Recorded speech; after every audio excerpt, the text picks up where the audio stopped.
And while this is her first year on Capitol Hill, she has quite the mentor on the other side of campus. Senator Shelley Moore Capito knows all about being a woman in the House of Delegates, but now as West Virginia's first female senator, she is sharing her experiences with future women on the Hill.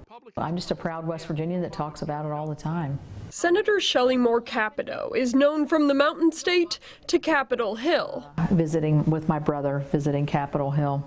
Some would say she was born for the job. My parents both served. My dad was governor, and we went to political dinners and parades and state of the state addresses that my dad gave. But almost 20 years ago, when Senator Capito first found her name on a ballot, there wasn't a lot of room for women in Washington. When I was first elected in 2000, there were somewhere between 56, 58 women in the House of Representatives. Of those, only 8 of us had children under the age of 18. And I've seen that dramatically change. Changes have been made, but there is still a ways to go. I mean, just recently, we just made the gym co-ed. I mean, what other gym in America is not co-ed?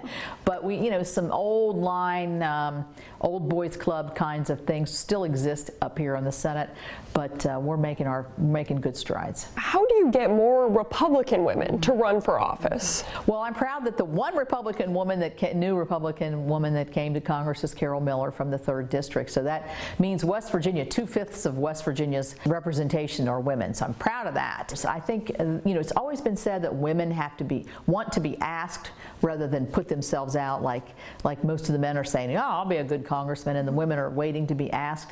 I think we need to work on that aspect of it. Senator Shelley Moore Capito is very familiar with Washington, D.C., but she has some advice for those who are new to the area. If you had any advice that you would give to Congresswoman Carol Miller on her first year as an elected official here on Capitol Hill, what would you tell her?